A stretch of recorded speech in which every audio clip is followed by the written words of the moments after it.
Shalom Bapak Ibu, silakan duduk. Saya percaya pada saat ini, sore menjelang malam hari ini, kita semua dalam berkat dan kasih anugerah Tuhan. Yang pada malam hari ini bisa hadir, bisa beribadah, bisa datang di tempat ini dengan penuh sukacita tentunya, karena kasih dan anugerah Tuhan semata-mata. Amin. Haleluya. Saya percaya pada sore hari ini, Bapak Ibu mungkin ada yang baru pertama kali bergabung dengan kita. Jika ada, bolehkah lambaikan tangannya dan saya akan berdoa bagi Bapak Ibu. Kalau ada boleh lambaikan tangannya. Yang baru pertama kali bergabung, oh enggak ada. Baik, terima kasih. Berarti ini adalah jemaat Tuhan yang setia. Katakan kiri kanannya, harus jadi jemaat yang setia. Harus jadi setia, ya, setia sampai akhir. Faithfulness, ya, have faith until the end. Ya, kira-kira begitu ya.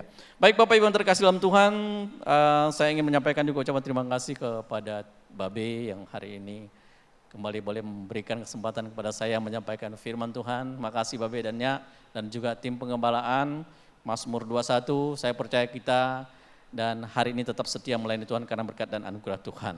Bapak Ibu yang terkasih dalam Tuhan, saya tadi pagi memang enggak hadir ibadah yang jam 10 atau jam 8. Karena yang ternyata menyampaikan firman Tuhan adalah hambanya dari Monyabo ya, dari Menyabo. Ya, pasti ada yang enggak tahu tuh Menyabo itu di mana ya. Daerah Sosok lah, sebelum Sosok Bapak Ibu ya.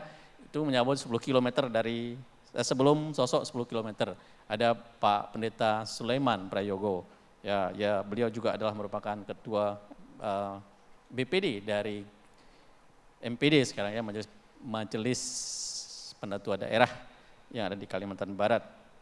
Dan tadi dia menyampaikan firman Tuhan juga luar biasa. Saya nonton di YouTube kan, kira-kira gitu. Gampang sekarang, nggak hadir bisa perhatikan dia menyampaikan firman Tuhan. Yang disampaikannya tentang komitmen, tanggung jawab dan macam-macam tadi ya, tentang bagaimana hamba-hamba Tuhan atau anak-anak atau murid-murid Tuhan Yesus, ya ada orang yang spesial, ada orang yang di ring satu dan macam-macam. Nah Bapak Ibu yang terkasih dalam Tuhan, pada malam hari ini saya ingin menyampaikan ada hal-hal tertentu bagi kita pada saat ini. Saya percaya ketika kita yang hadir saat ini yang masih berusia di bawah 50 tahun, ada nggak, boleh angkat tangan enggak? Yang 50 tahun ke bawah. Babe 50 tahun ya. Luar biasa, itu 10 tahun yang lalu ya, 15 tahun yang lalu. Ya, ada yang 50 tahun ke bawah?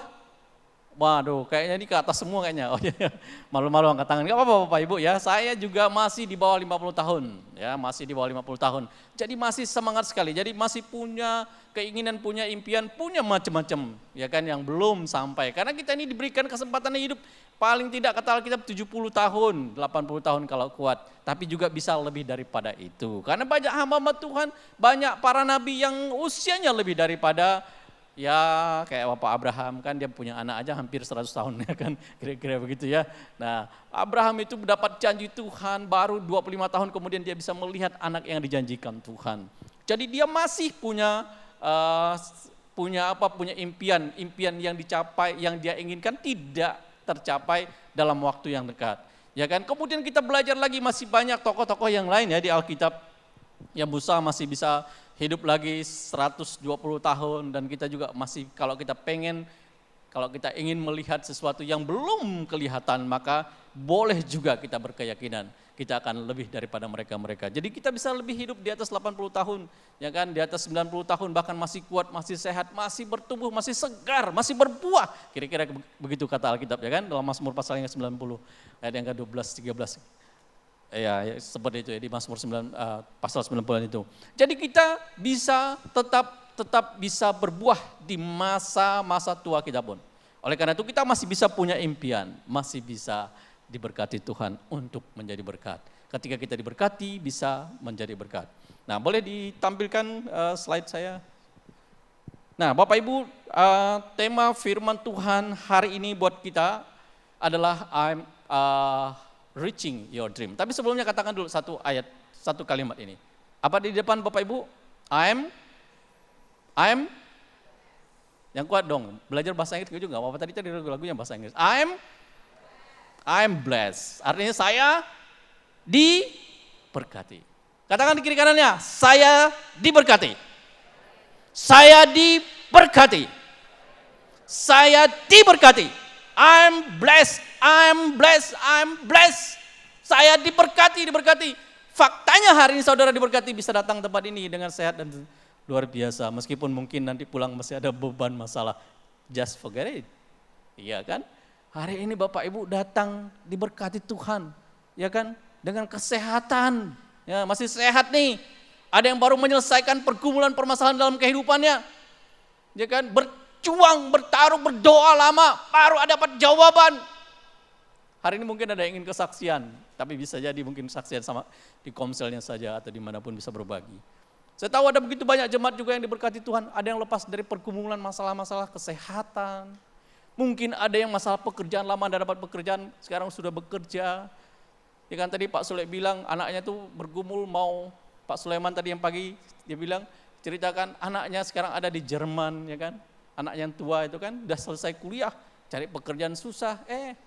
Dia cerita ternyata saya nggak tahu di Jerman dia kerja atau apa kan.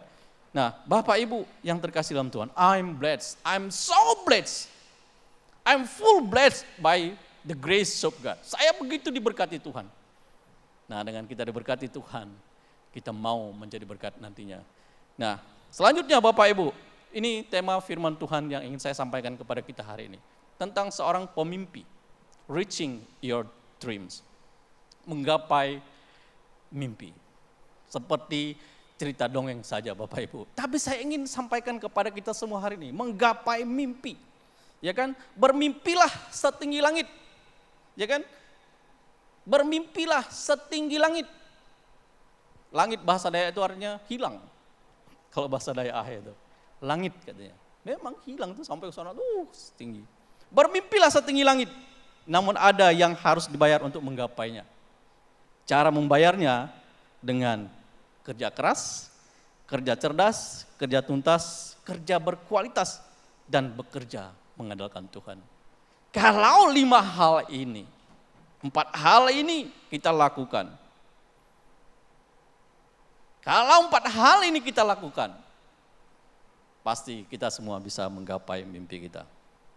Nah, satu contoh di Alkitab yang seorang pemimpi, tidak asing lagi dan saya sangat suka dengan tokoh ini. Dia bernama Joseph atau Yusuf.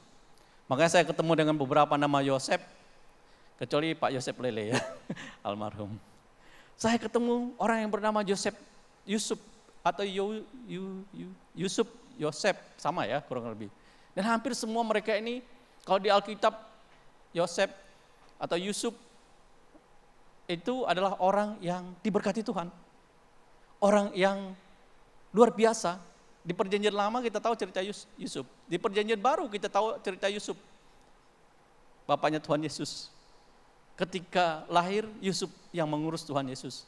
Ketika mati, Yusuf juga yang repot. Tahu Yusuf siapa? Seorang yang boleh dikatakan anggota dewan pada waktu itu. Yang menyerahkan makamnya kan buat Tuhan Yesus. Yusuf juga. Nah, kemudian kita lihat di perjanjian lama, dalam Kejadian pasal yang ke-37 ayat 19 ada seorang pemimpi.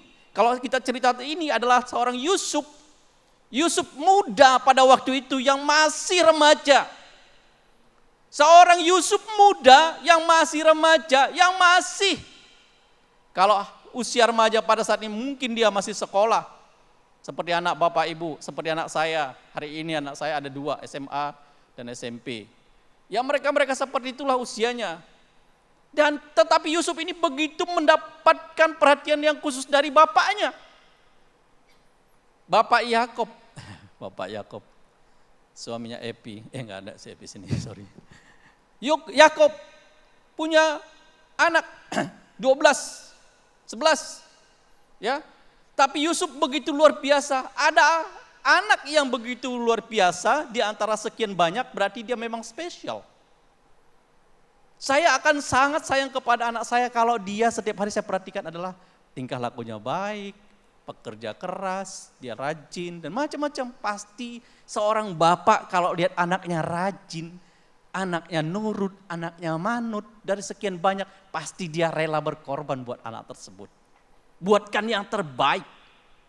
Itu sebabnya Yusuf mendapatkan sesuatu yang sangat spesial di mata bapaknya. Sampai-sampai kata Alkitab diceritakan dia buatkan jubah terbaik. Jubah terbaik, ya bukan kayak jas yang saya pakai hari ini. Ini bukan lagi mau kampanye tentang pilgub.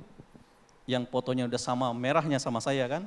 Kalau Bapak Ibu lihat ada di mana-mana kan. Nah ini hari ini saya pakai ini untuk sekaligus nanti juga menyampaikan kepada Bapak Ibu pesan tersirat lah, dukunglah dia nanti kan kira-kira begitu ya. Ya, saya pakai begini nih maunya ya kita lagi ya kan berjuang juga buat dia. Nah Bapak Ibu yang terkasih dalam Tuhan, Yusuf seseorang yang punya hal yang spesial, tetapi ke-10 saudaranya enggak suka sama dia. Apa kata Alkitab dalam Kejadian pasal 37 ayat 11? Kata mereka seorang kepada yang lain, maksudnya di antara 10 bersaudara itu, karena mereka sedang mengembalakan kambing domba, lagi ada 9 sebetulnya, karena si yang paling tua enggak ada. Mereka bersembilan bersepakat melihat Yusuf datang. Kata mereka kepada orang, lihat tukang mimpi itu datang. Lihat tukang mimpi itu datang. Siapa itu tukang mimpi? Kalau saya hari ini bermimpi jadi gubernur misalnya, pasti sudah kelihatan. Ada tampang kan? Saya selalu sampaikan misalnya kan, itu keinginan saya. Saya ingin menjadi pemimpin, menjadi kepala daerah. Nah Yusuf ini selalu pasti bercerita kepada bapaknya sesuatu yang sangat tinggi. Bapak, kalau nanti saya sudah besar, saya ingin punya pasukan. Saya ingin diiringi oleh pasukan tentara, mungkin dia seperti itu ya. Punya kuda yang banyak, zaman dulu enggak ada mobil ya kan. Saya ingin punya orang-orang yang melayani saya. Ceritanya udah khayal tinggi sama bapaknya. Mungkin bapaknya juga agak ilfil dengarnya, ngapain ngomong apa sih. Tapi juga mungkin dia berkata, iya betul juga. Seperti saya dengan anak saya hari ini, umur 7 tahun.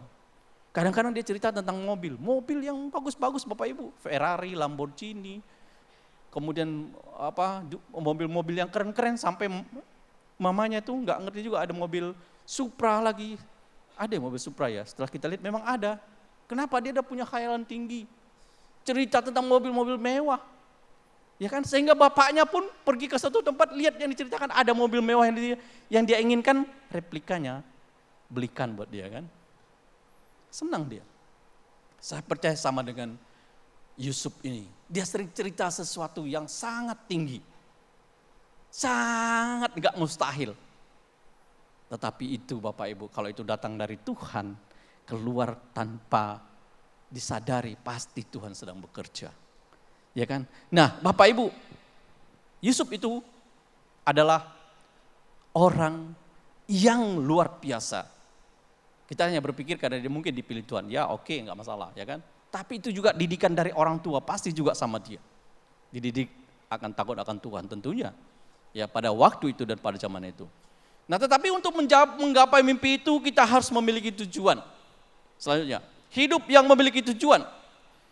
Untuk menggapai cita-cita mimpi itu, saya juga masih punya impian, punya cita-cita di usia seperti ini juga masih pengen punya sesuatu yang belum bisa digapai. Dan saya percaya bisa. Bapak Ibu kalau kita cerita tentang success story, many person in this world, banyak sekali yang usia juga sukses. Di atas 60 tahun, di atas 40 tahun, ada juga di bawah itu. Ya kan? Contoh pendiri salah satu bapak tua yang warna putih dan merah, ya kan, disukai sama anak-anak, ya kan, fried chicken, ya kan, itu. Dia sukses ketika usianya di atas 60 tahun. Nah, hidup yang memiliki tujuan. Untuk menggapai mimpi itu kita harus memiliki tujuan. Jadi, hidup harus memiliki tujuan. Apa tujuannya? Silakan dilihat. Nah, yang pertama adalah ketika kita memiliki tujuan hidup kita cuma harus tahu. Ketika saya bercerita nanti, saya ingin memuliakan nama Tuhan. Apa yang saya alami. Hari ini saya membaca firman Tuhan dalam Yeremia pasal yang 29, 30, 31. Dan tercatat di situ apa yang saya rindukan. Pada waktu 2008, saya mencatat tahun 2008. Dan hari ini saya baca lagi di halaman di mana saya pernah catat sesuatu. Impian saya pada waktu itu, 2008 dengan sekarang berapa tahun Bapak Ibu? Berapa tahun? 17, 16 tahun kurang lebih ya. Itu sesuatu yang sangat lumayan panjang waktunya. Nah, saya catat sesuatu dan saya tertawa ketika kalau saya mau tampilkan lagi mungkin pada kita saya sendiri bahkan tertawa dengan cita-cita saya tersebut. Karena barang yang saya inginkan itu sampai sekarang sudah nggak ada lagi, nggak dijual. Dan itu nggak tercapai, memang nggak saya beli. Tapi saya bisa membeli yang lain. Yang juga nilainya sama dengan itu, bahkan lebih daripada itu. Nah, saya ceritakan ketika kita memiliki tujuan, kita ingin memuliakan nama Tuhan. Dan yang kedua, kita ingin menjadi berkat. Menjadi berkat tadi seperti saya katakan. Saya dapatkan sesuatu bukan untuk bangga-banggakan, bukan untuk sok-sokan, tapi saya ingin ceritakan kemudian. Saya diberkati dengan kesaksian salah satu penatua kita di hari Jumat kemarin. Jadi pertemuan para asyir ya, para pengerja. Nah, saya juga belum pernah dengar beliau sampai kurang lebih saya lihat dia hampir 2 jam juga dia cerita ya. Dan tidak putus-putus, luar biasa. Karena memang pengalaman, 34 tahun sudah pelayanan. Bayangkan ya, siapa di gereja ini yang pernah pelayanan 34 tahun? Hah? Gereja ini baru berusia 32 tahun sebentar lagi. Pak Sony jadi ketuanya ya, kemarin sudah doakan dia Bapak ya. Mana Pak Sony ini? Pak Suni. Kayaknya tadi terima tamu deh ya. Ya, jadi nanti dukung juga Bapak Ibu, beliau sebagai ketua panitia Thanksgiving Day yang ke-32. Dan yang cerita sudah 34 tahun pelayanan di gereja ini. Berarti sebelum ada gereja ini sudah pelayanan. Nah, luar biasa, 34 tahun hanya main. Tuh, dia punya posisi di sana, penatua kita, Pak David. Banyak obstacle juga diceritakan. Rasa bosan pasti ada, ketemu lu lagi, ketemu. Apalagi 34 tahun ketemu dia terus. Tapi kayaknya yang 34 tahun ada enggak ke timnya? Kayaknya sudah enggak ada kali. Ada diceritain mungkin yang 24 tahun, yang 20 sekian tahun. Nah, saya di sini memang belum lama juga Bapak Ibu, baru seperempat abad, kemarin dibilang 20 tahun. Saya 25 tahun sudah di gereja ini. Ya, tahun 99 bulan Maret saya ingat betul, pas Babe tahun 99 baru balik juga dari Jakarta. Ya, keluarga Babe waktu itu. Nah, kita ingin menjadi berkat, menceritakan apa yang kita alami. Nah, yang ketiga, ketika hidup ini harus meninggalkan legasi. Apa Bapak Ibu? Legasi itu apa? Bapak Ibu hadir ada pada saat ini, harus ada yang ditinggalkan. Tidak mungkin kita ini hidup selamanya. Tadi saya katakan Yusuf itu meninggalkan legasi yang bagus sampai ribuan tahun, sampai sekarang 6-7 ribu ke tahun kali ada ya? Ada enggak ya? Kurang lebih seperti itu, ribuan tahun. Dia tinggalkan legasi, warisan, sesuatu yang dibanggakan, yang selalu dikenang, disebut, dan selalu diperbincangkan. Hidup ini harus punya legasi. Saya nanti akan meninggalkan legasi minimal kepada keturunan saya. Anak-anak saya tahu bapaknya. Nanti saya punya cucu akan tahu kakeknya seperti ini. Ya kan? Keturunan selanjutnya. Nah Bapak Ibu, kita mau tinggalkan apa sebagai anak Tuhan? Minimal bagi keluarga. Legasi apa? Warisan yang baik atau warisan yang tidak baik? Saya percaya kita semua akan meninggalkan warisan yang baik. Sesuatu yang baik, bermakna dan bermanfaat bagi banyak orang. Itu sebabnya kalau kita ingin, saya dulu nggak ngerti apa artinya hidup ini harus mengukir tinta emas. Bapak Ibu mau lihat tinta emas? Turun di bawah, ada tangan Pak Cornelis di bawah itu. Cornelis SHMH, itu tinta emas tuh. Ah, itulah tinta emas. Dia bisa tanda tangan di sebuah prasasti yang Pak Cornelis pun nggak tahu bahwa dia ada tanda tangan di sini. Itu legasi. Gubernur Kalimantan Barat periode 2008-2018. Legasinya jelas. Kita mau tinggalkan apa buat anak cucu kita? Buat gereja ini. Minimal ketika nanti kalau diputar video yang 24 tahun, 25 tahun yang lalu, mungkin masih ada juga foto-foto saya atau video saya kali ya. Yang terekam dikit enggak banyak. Karena saya mulai di gereja ini dengan mengajar sekolah minggu. Ya, ngajar sekolah minggu kami di belakang, tapi ada foto-fotonya. Kami dulu lumayan kompak lah. Ya, lumayan kompak di sekolah minggu. Sampai ya kita tahu ada radio Mazmur 21 dulu, ya kan? Ada sekolah Mazmur 21, ya kan? Ada bukit doa, memang bukan saya sih ya, Mazmur 21, semuanya pakai Mazmur 21. Ada legasi, itu akan terkenang senantiasa. Selagi masih ada gereja ini yang namanya Mazmur 21, kalau Babe udah jelas legasinya, enggak mungkin yang lain bisa mengambilnya. Ya, itu legasi. Sampai selama-lamanya Bapak Ibu. Untuk apa? Menceritakan kemuliaan Tuhan. Nah, dalam Kejadian pasal 41 ayat 25, lalu kata Yusuf kepada Firaun, nih ya, ketika Yusuf sudah belum menggapai penuh cita-citanya, tetapi dalam proses, ya kan, dan yang akhirnya menjadi legasi dia adalah, dikatakan kedua mimpi Tuanku Firaun itu sama. Allah telah memberitahukan kepada Tuanku Firaun apa yang hendak dilakukannya, karena pada waktu itu Raja Firaun bermimpi, mimpinya tidak ada yang tahu mengartikannya.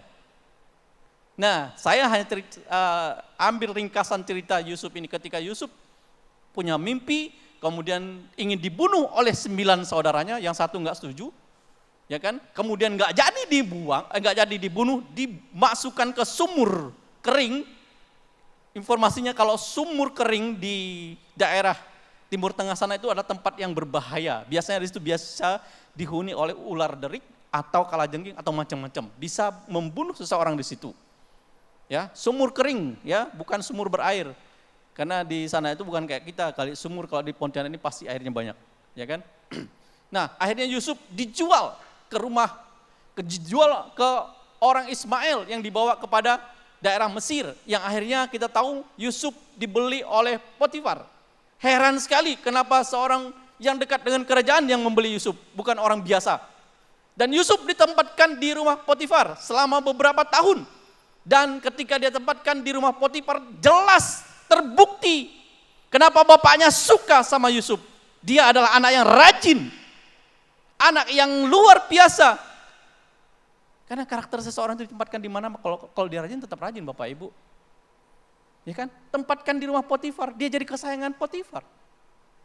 Bahkan sangat disayangi sama istri Potifar. Ya kan, kita tahu Nyopar itu akhirnya mau memperkosa dia. Tapi Yusuf nggak mau, ya kan? Dan dia difitnah, masuk lagi ke penjara tahanan raja. Itu penjara dahsyat loh itu. Orang-orang kalau di mata raja itu salah kemudian dipenjarakan, berarti itu tempat yang sangat spesial. Kemudian hukumannya pun sangat spesial, parah. Dan Yusuf dimasukkan dalam penjara 2 tahun di sana. Tapi pada waktu dia di penjara itu ada orang bermimpi lagi. Nah, jadi kalau mimpi frekuensinya ketemu yang mimpi. Karena Yusuf sering bermimpi, saya yakin mimpinya nggak akan pernah padam, nggak pernah habis. Ya kan, meskipun bagaimanapun orang menutup kehidupannya, mimpinya tetap akan ada. Ketemu sama orang yang bermimpi. Karena dia sering bermimpi, maka dia diberikan Tuhan artikan mimpi tersebut. Nah, saudara mau jadi apa sekarang ini? Makanya kehidupan ini nanti saya akan sampaikan di selanjutnya. Kalau engkau fokus kepada digital AI hari ini, kalau engkau fokus kepada bisnis, fokus saja di situ. Mimpikan. Saya ingat sama Babe dulu. ATM, amati, tangkap sesuatu dan merenungkan, ya kan. Jadikan sesuatu terinspirasi, dan itu jadi motivasi saya. Lama loh mengajarkan untuk jadi termotivasi, menjadi orang sukses, menjadi orang diberkati itu. Harus konsisten. Ya, sama seperti Yusuf. Karena dia bermimpi, akhirnya orang yang bermimpi ditemukan sama dia. Dan dia bisa mengartikan mimpi. Dan yang bermimpi bukan orang sembarangan. Tadi hanya orang mungkin hanya level apa itu ya? Kan tukang roti, juru minum dan juru roti yang bermimpi. Semua mimpinya itu tepat diartikan oleh Yusuf. Tapi dasar orang biasanya itu sering melupakan orang yang berjasa. Tapi Tuhan tidak akan pernah melupakan. Ya kan? Dibiarkanlah seperti itu. Untuk mengajar Yusuf juga, jangan di usia tertentu lalu jadi sombong kalau langsung dekat jadi pemimpin di sebuah instansi, di sebuah lembaga, di sebuah perusahaan apapun. Kalau masih terlalu muda nanti bisa terlalu sombong. Ya kan? Itu sebabnya di usia yang matang 30-an lah, kira-kira seperti itu. Mungkin dekat 30-an si Yusuf baru dikasih. jabatan yang sangat spesial. Jabatan yang tak pernah terpikirkan sama dia. Mimpinya yang belasan tahun, sebelumnya mungkin hampir 20 tahun, belasan tahun lah kira-kira. Bahwa bapak mamanya akan datang sujud menyembah kepada dia, itu tergenapi. Kadang kalau seseorang, anak-anak kita kalau bercerita tentang terlalu tinggi, kadang-kadang kita juga nggak suka ya kali ya. Tapi Bapak Ibu, kalau itu sesuatu yang datang dari Tuhan, Tuhan akan membuatnya sangat luar biasa. Tapi jangan lihat Yusuf langsung dia diangkat menjadi Perdana Menteri. Dia adalah seorang yang pekerja keras. Ya, untuk menggapai mimpi harus perlu kerja keras. Kerja keras. Kerja keras, hard work, betul. Saya juga hard work di usia-usia belasan tahun, 20 sampai 30-an tahun lebih. Bapak Ibu, saya kuliah gak ada biayai, gak ada yang membiayai. Orang tua saya gak mampu. Saya harus kerja, kuliah, kerja saya dulu adalah ngajar les. S1 saya ngajar les, S2 pun waktu saya sudah jadi itu, tetap ngajar les. Ada satu anak les yang saya ajar di sini yang sering main tamborin. Anak almarhumnya Bapak Golda Purba. Itu anak les saya. Saya ngajar les sama dia, datang.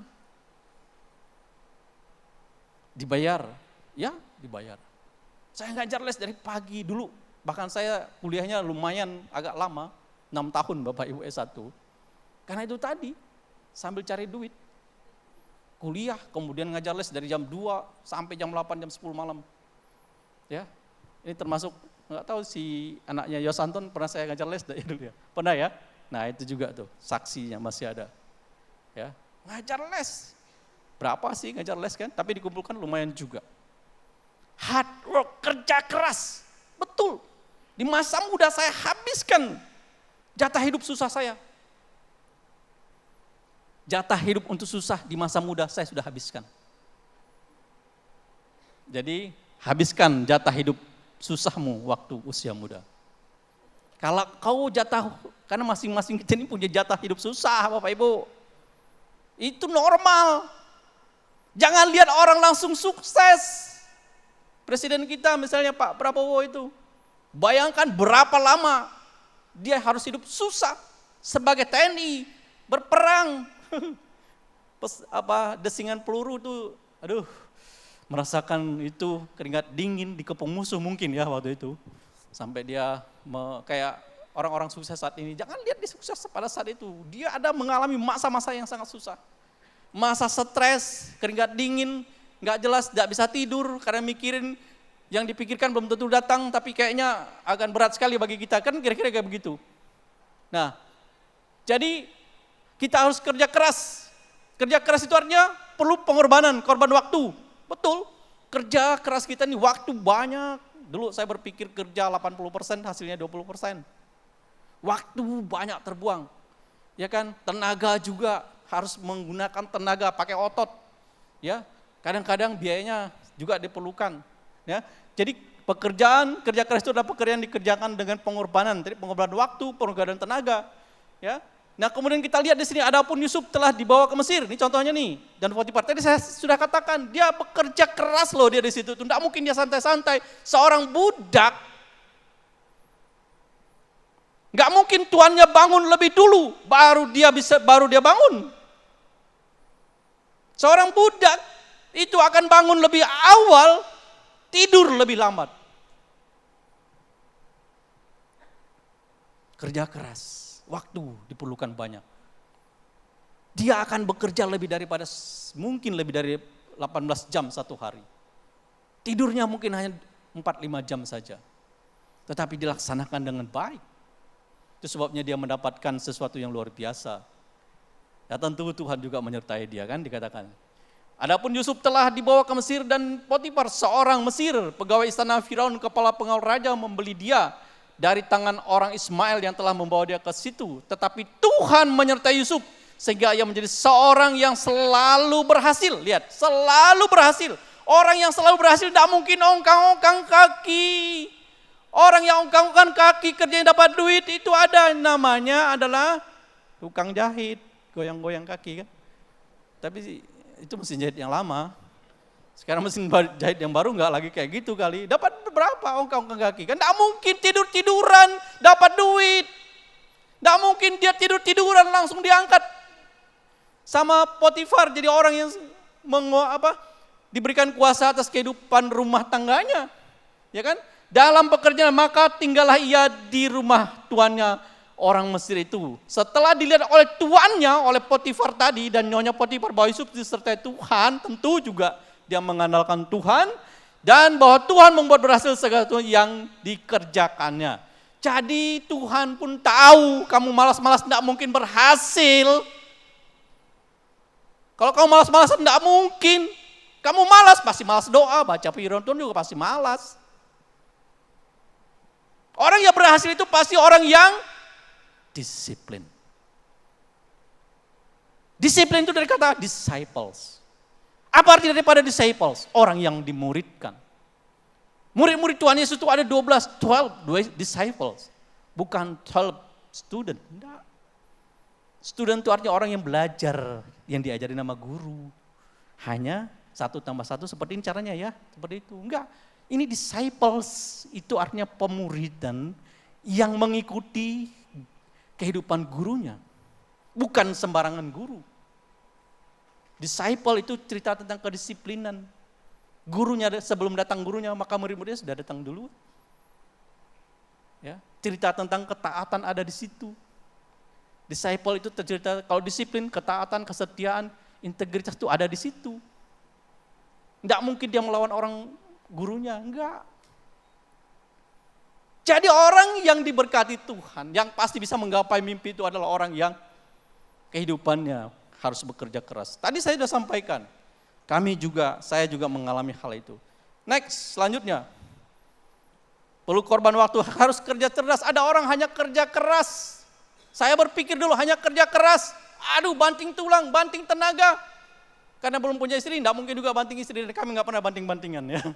Ya, enggak pernah juga kami banting pintu, enggak akan pernah. Jangan marah-marah ya udah, tapi enggak akan mengorbankan sesuatu. Bayangkan kalau marah, TV jadi sasaran misalnya kan, TV yang smart TV lagi misalnya dilempar, atau yang lain HP yang bagus-bagus, karena marah dilempar kan rugi sendiri. Jangan Bapak Ibu ya, harus kerja cerdas, katakan kerja cerdas. Ada banyak orang saat ini hanya kerja keras, itu sebabnya kehidupannya the same seperti Tuhan Yesus, tak pernah berubah. Ya kan jangan gitu Bapak Ibu, kita ini dikasih harus kerja cerdas, smart work namanya ya. Nah, pekerjaan dikerjakan dengan cermat. Dalam Alkitab juga ada orang yang smart work. Orang yang kerja cermat, kerja cerdas itu dia cermat. Itu perlu pendidikan, dia perlu sekolah, dia perlu belajar. Baik yang resmi maupun tak resmi. Ya, di Alkitab dikatakan ada 4 orang yang bergelar. Sebetulnya model pendidikan pemerintahan kita itu diadopsi dari Alkitab ini. Ya, mereka bekerja dengan menggunakan otak. Ya, smart work. Tadi saya bekerja dengan otot, dengan kerja keras, tapi juga harus gunakan otak, bekerja cerdas. Kepada keempat orang muda itu Allah memberikan pengetahuan. Lihat, siapa 4 orang muda itu yang di Alkitab katakan dalam Daniel 1 ayat 17? Itu adalah Daniel, Sadrak, Mesak, dan Abednego. Orang-orang yang terpilih, yang dipilih untuk belajar tentang bahasa, tentang tata krama, akan dipekerjakan menjadi pekerja di istana. Nih kayak tadi pemimpin pujian kita nih, si Ono nih. Ya, dia mengikuti pendidikan namanya IPDN. Itu pendidikan dalam negeri, 4 tahun, D4 tuh. Dulu sebenarnya 3 tahun, tapi ditingkatkan menjadi D4. Mereka belajar tentang ilmu pemerintahan tuh. Kan si Ono tadi yang WL, ya. Supriyono, ya kan? Mereka diperlengkapi supaya bekerja cerdas, ya. Kepada mereka Allah memberikan pengetahuan dan kepandaian tentang berbagai tulisan dan hikmat. Ingat, sedang Daniel juga mempunyai pengertian tentang berbagai penglihatan dan mimpi. Ya, kita juga perlu kerja cerdas untuk menggapai mimpi tersebut. Mimpi tentu mimpi yang tinggi tadi saya bilang ya, tinggi. Karena dalam bekerja cerdas itu perlu perhitungan. Boleh atau tidak, ada ada rasionya. Kalau untungnya mungkin di atas 70% boleh laksanakan. Kira-kira seperti itu. Ya kan? Kita harus menghitung berbagai hal. Orang yang cerdas biasanya membangun teamwork, kerja secara tim, bukan kerja pribadi-pribadi. Kerja keras sendiri itu membangun dirinya sendiri. Kerja cerdas itu harus membangun teamwork. Ya. Jangan senang kalau main sendiri. Saya ini suka main bola. Ada rekan saya nih ya, boleh berdiri, Bang Sandi ini. Ini. Berdiri dulu nih, ini pemain bola juga nih Bapak Ibu. Dia suka main bola sama saya nih. Kami ini main bola 11 orang, ya kan? Nggak mungkin dia sendirian yang main. Kalau dia sendirian yang main dikeroyok sama 11 orang, selesai. Gol terus. Nah, beliau ini kalau main bola sebagai wingback. Nah, Bapak Ibu tahu wingback? Back kanan biasanya ya. Biasa dia jaga saya kalau lawan sama saya kan. Tapi saya berapa kali kolongin dia. Ya, saya main bola, ya kan? Kami main bola. Bang Sumadi itu kan main badminton, cuma 2 orang ya timnya. Coba dia sendiri 2 lawan 1. Ya lumayan juga sih, ngos-ngosan ya. Ya, teamwork itu kerja cerdas, harus bersama-sama. Jangan kerja keras, tidak cukup kerja keras. Harus ada kerja cerdas. Dan selanjutnya, harus kita kerja tuntas. Ada orang yang kerja tapi nggak tuntas Bapak Ibu. Hari ini dia bisnis A, core bisnisnya tentang komoditas, mungkin ubi. Nggak lama kemudian, 2 bulan kemudian komoditas ubinya dia ubah lagi jadi komoditas yang lain. Merubah core bisnisnya. Jualan yang lain, yang bertentangan sekali. Lalu jualan jasa. Ada yang memang dia setelah jualan jasa, nggak jadi jualan yang lain lagi. Harus tuntas Bapak Ibu ketika hari ini kau udah tentukan core bisnismu, passion workmu itu di mana, kamu bekerja sebagai apa, pengajar, tekunilah sebagai pengajar sampai jadi pengajar yang paling tinggi, profesor. Itu cita-citanya yang tinggi. Hari ini kau jadi guru misalnya, jangan hanya bangga sebagai jadi guru SD, guru SMP, guru apa, S1, S2. Tingkatkan potensi dirimu. Hari ini kau bisnis apa? Transportasi misalnya, ekspedisi, ya udah di situ saja core bisnis sampai tuntas, sampai maksimal. Saya dulu aktif di organisasi sampai saya bilang, suatu saat organisasi itu yang akan membawa saya ke puncak. Karena organisasi itulah begini sudah 2, artinya nanti akan udah salaman sama 2 presiden. Sama Pak SBY 2013 yang lalu, sama Pak Prabowo tanggal 5 Februari kemarin, meskipun belum dilantik jadi presiden, ya kan? Siapa tahu diundang juga kan? Karena saya pernah doakan dia kok, ya kan? Dan doa saya manjur juga katanya. Kemenangan yang gilang gemilang. Karena organisasi itu bisa membawa saya masuk sampai ke istana. Bisa ketemu sama orang nomor 1 di Indonesia. Dan saya masih aktif di organisasi itu.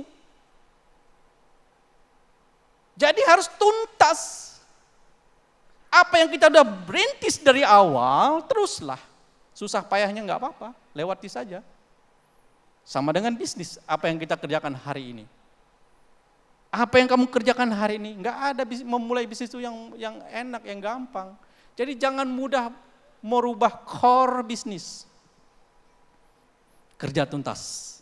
Daud maju berperang dan selalu berhasil kemana juga Saul menyuruhnya. Tahu nggak Daud itu ketika dia ditunjuk ketika dia habis mengalahkan Goliat, nggak langsung jadi raja Bapak Ibu, nggak langsung jadi panglima. Disuruh berperang terus. Tapi Daud konsisten, hari ini saya sudah menjadi tentara Israel, karena saya sudah mengalahkan Goliat, maka saya akan terus menjadi prajurit. Maka saya berlatih, tidak hanya mengandalkan. Awalnya memang mengandalkan dengan pengalih-alih atau ketepel itu bisa mengalahkan Goliat.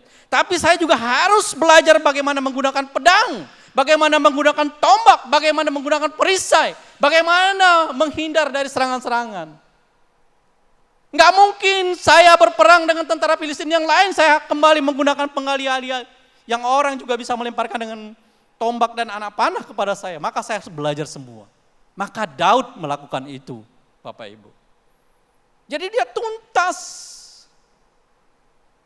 Hari ini apa yang kau sedang rintis, konsisten. Jangan lihat 1 hari 2 hari. Saya tahu bisnis itu nggak ada yang gampang.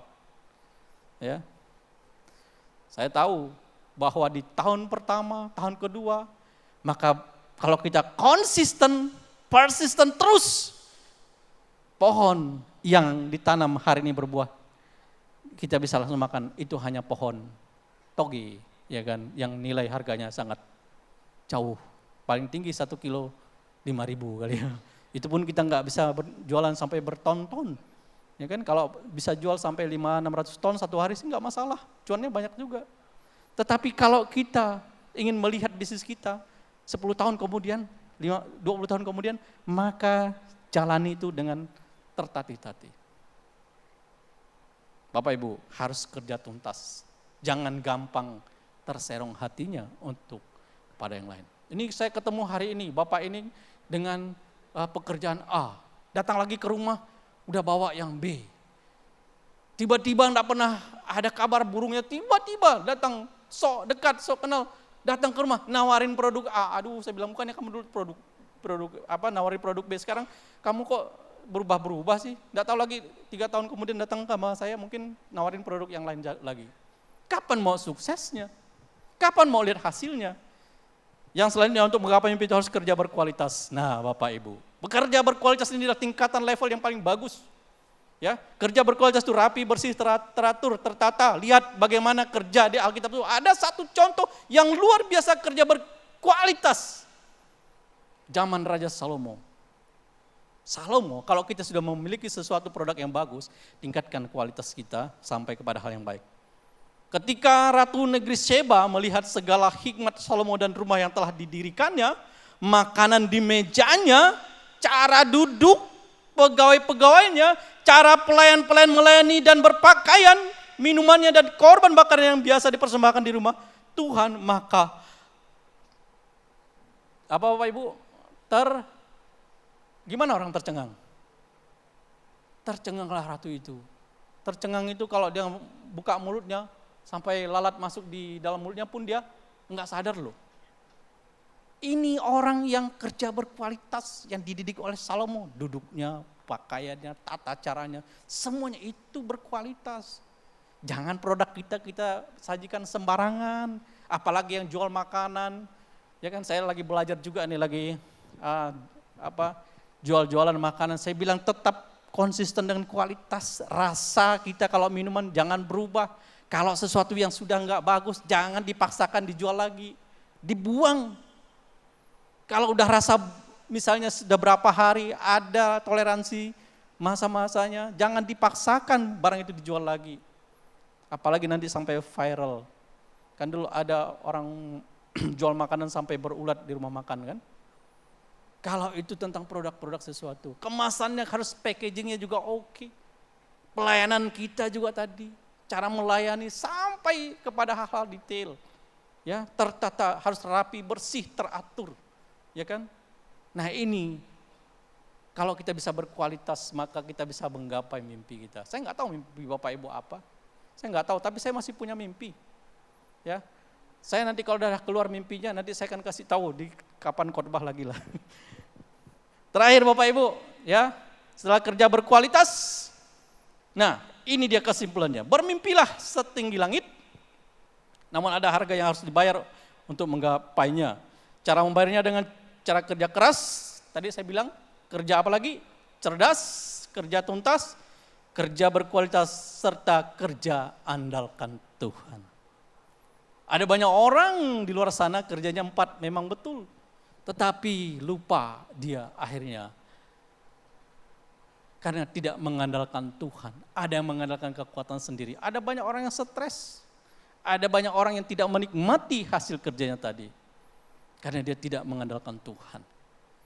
Dianggapnya semua yang dibangunnya itu karena kekuatan sendiri. Dianggap semua yang dikerjakan itu karena kehebatannya sendiri. Karena kepintarannya sendiri. Saya ini Bapak Ibu, S1, S2, saat ini sedang S3. Esteller kata Bapak. Kenapa saya masih mau ngerjakan itu? Artinya saya masih punya passion, punya dream, punya mimpi. Dan mimpi itu tangganya saya harus lewati. Benar, andalkan Tuhan untuk melewati tangga itu. Bukan menggrab, merampas, enggak. Tuhan mengajar kita ada tangga-tangga yang memang itulah kata lagu Andi, hargai proses, hargai waktu, hargai sesama. Ini melekat dalam pemikiran saya. Sukses itu tidak akan lari daripada itu. Tangga-tangganya jangan kita langsung lompat atau pakai shortcut atau pakai jalan pintas. No. Lewati tangga ini, proses yang kita alami harus dialami susahnya. Stresnya, keluar keringat dingin. Saya ini kalau mau jumpa sama dosen, ini lagi konsultasi kan, menyelesaikan disertasi. Kadang gak bisa ketemu sama dia, ditunda-tunda, saya bilang, ya itu harus saya lewati, saya lalui. Tahapannya masih agak lumayan panjang. Ya, jadi Bapak Ibu, kerja itu harus ada smart work, ada hard work, tapi full work juga ada. Work with God, jangan lupa. Dan quote terakhir kita, boleh kita baca bersama-sama. Habiskan jatah hidup susahmu waktu usia muda, karena di waktu usia tua yang ada hidupmu senang dan bahagia bersama Tuhan. Kalau jatah hidupmu sudah susah, makanya kamu yang kuliah-kuliah, anak muda, anak-anak yang sekolah, nggak ada kerjaan PR itu yang gampang, kerja sendiri, jangan nyontek di Google, nggak apa-apa, semampumu kerja sendiri. Yang kuliah yang saat ini semester berapa nih? Kalau dosen kasih kamu tugas kerjakan, jangan minjam, jangan minta bantu, kerjakan sendiri yang kamu bisa. Itu jatah susahmu usia muda. Kamu harus habiskan tuh. Susah ketemu dosen, iya. Susah konsultasi sama dosen, iya. Dimarahin sama guru, oke gak apa-apa. Sampai kamu nangis, no problem. Air matamu harus netes nih di masa usia muda nih. Supaya di usia tua kamu gak netes lagi air matanya. Saya sih netes air mata bahagia nanti kan. Gak tua-tua amat, sekarang 48 tahun Bapak Ibu. Jadi masih oke lah. Ya, tapi sebentar lagi 50 tahun. Jadi anak-anak nih, orang tua juga jangan kasih senang spontan sama anak-anak. Ini kadang-kadang gregetan juga saya. Biar gampang anaknya nih, biar gampang dapat nilai bagus, dah leskan, panggil 10 guru di rumah. Semua les. Bapak Ibu tahu les apa artinya? Careless, kurang. Ya, heartless, enggak punya hati. Makanya nilainya selalu less, kurang. Jangan biarkan anak itu belajar sebisanya. Saya senang ada beberapa anak yang akhirnya melewati masa itu dan dia sukses. Karena ada masa anak-anak itu dia memang manja-manja sama orang tuanya. Semuanya minta dia apa. Tapi kalau kita nggak terlalu mengikuti, dia akan tahu juga. Ya, dia akan tahu juga bagaimana harus berbuat. Sampai suatu hari dia kayak tersentak hatinya ini. Saya harus belajar sendiri. Karena belajar sendiri akan lebih baik. Karena saya ini nggak pernah ikut les, nggak pernah TK, SD ya semuanya normal. Ngajar les ya, tapi menurut saya itu karena saya dulu ngajar les itu karena saya perlu duit untuk bertahan hidup dan bertahan kuliah. Tapi ya itu cerita saya Bapak Ibu.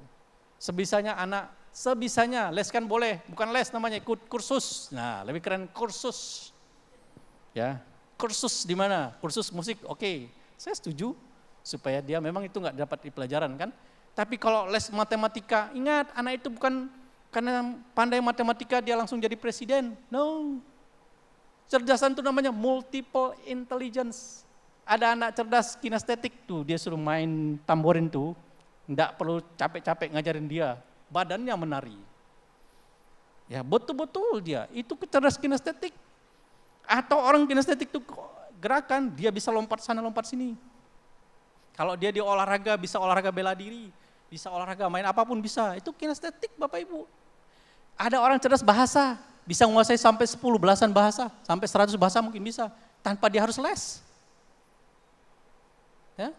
Ada orang memang cerdas matematika, ya kalau cerdas matematika dia senang sekali, belajar hitung-hitungan. Jadi kalkulus macam-macam dia cepat. Ada orang yang cerdas spasial, dia hanya melihat sesuatu, dia bisa menggambarkan, melukiskan. Ya, kita orang kayak gini tak bisa, kita pun bingung. Ya kan? Ada orang yang cerdas seni itu, dia bisa melukis orang kayak hidup. Multiple intelligence, tidak hanya kepada satu intelligence, bukan hanya kecerdasan matematika dan bahasa orang bisa hidup. Dulu orang bisa berbahasa Inggris begitu bangga, ya kan? Teman saya nggak pandai bahasa Inggris, bisnisnya ekspor impor juga. Ya kan, komsel saya, sekarang dia baru belajar bahasa Inggris. Saya bilang, telat lo bro, tapi nggak apa-apa lah, dia belajar juga, ya kan. Tapi tetap dia bisa melakukan bisnis, ya. Nggak pandai bahasa Inggris. Ada juga teman saya, anaknya ada bahasa Inggris dari TK, dari kecil, yang sekali ini. Tapi juga belum pernah dia kuliah bisnis ketemu sama Bill Clinton atau siapa kayak di Inggris sana kan. Nah, jadi semua itu ada proses Bapak Ibu. Silakan ya, kalau anak diajarin bahasa Inggris sekolah kepada itu nggak masalah sih. Tapi sekarang ada AI, kita mau belajar bahasa apapun ada, tinggal translate, tinggal pakai HP, kita ngomong gini, dia dengar di sana langsung bahasa Jepang kah, bahasa Vietnam nih, ntar lagi kami mau pergi ke Vietnam, sama kawan-kawan banyak orang gereja mau pergi. Ya, kami nggak perlu pakai bahasa Inggris sana, udah kawan saya jadi tour guide-nya pandai dia ngomong mau beli apa katanya, udah langsung ketahuan. Namanya sini ada kan Google Translate, ya kan? Jadi seperti itu Bapak Ibu. Musik boleh naik. Saya percaya bahwa hari ini ada quote terakhir ini, Bapak Ibu, ya. Jadi perlu kita memang kerja, ya, kerja keras, hard work, betul. Kemudian, tapi kita juga perlu smart work. Smart work ini membuat kita tidak terlalu mengandalkan otot. Full work, kerja full, apa yang menjadi passion, apa yang menjadi core bisnis, apa yang kau rintis hari ini, jangan kau gampang berbelok ke kiri ke kanan. Jangan kau gampang terpengaruh dengan yang lain. Karena disitulah frekuensimu, disitulah alurmu. Suatu saat orang lain yang satu frekuensi denganmu akan ketemu dengan frekuensimu. Namanya LOA, Law of Attraction. Itu akan jumpa denganmu. Kalau engkau bisnis apapun, asal jangan engkau bisnis yang negatif. Coba engkau bisnis yang baik, pasti akan jumpa dengan orang baik. Tapi kalau dalam pikiranmu sudah pengen bisnis narkoba, maka gampang yang narkoba datang kepadamu. Kalau engkau sudah dari awal bisnis pengen trafficking, ya kan, jual beli orang, gampang itu. Suatu saat kamu akan ketangkap.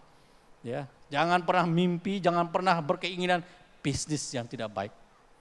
Masih banyak bisnis-bisnis yang bagus, yang ada di Kalimantan, yang ada di Pontianak, yang ada di kota ini. Mau bisnis apapun yang penting kau rajin.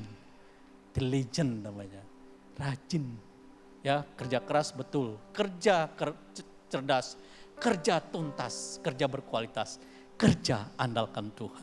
Pasti kita diberkati Tuhan, amin. Mari kita bangkit berdiri, haleluya. Baik, kita bangkit berdiri dan kita mau naikkan satu pujian.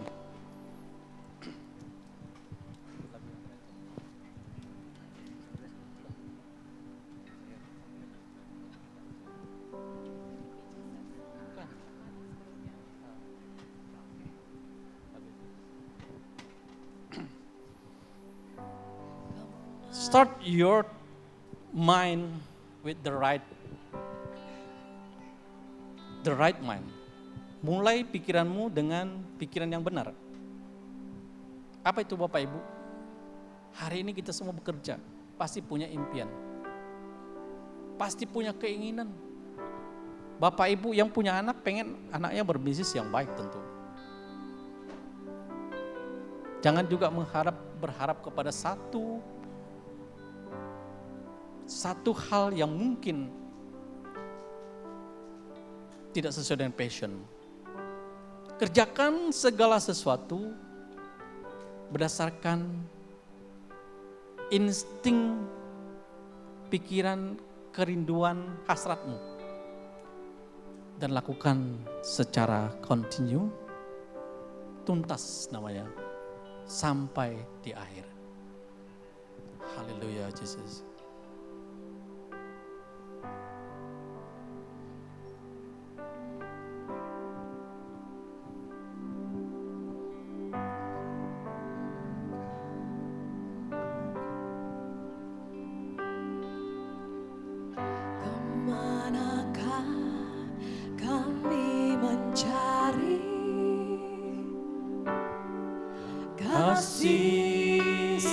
terjadi, kemanakah kami berseru saat badai datang menderu. Yang kami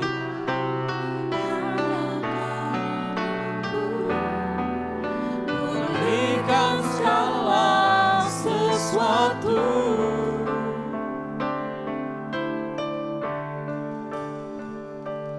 Kami perlukan keajaiban-Mu, kami butuhkan sentuhan tangan-Mu.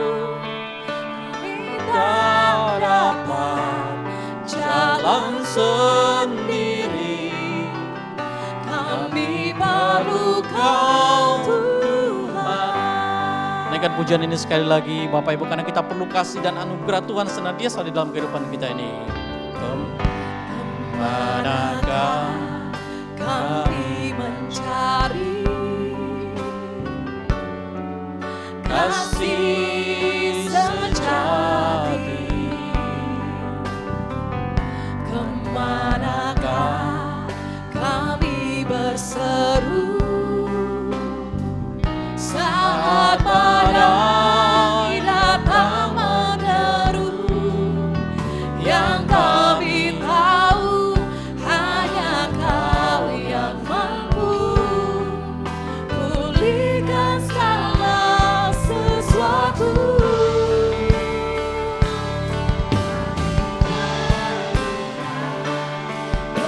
Keajaiban-Mu, kami butuhkan sentuhan tangan-Mu.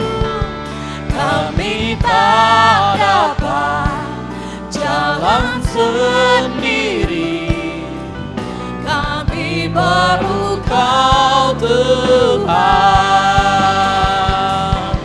Kami perlukan keajaiban-Mu, kami butuhkan sentuhan tangan-Mu. Kami tak dapat jalan sendiri, kami perlu Kau Tuhan.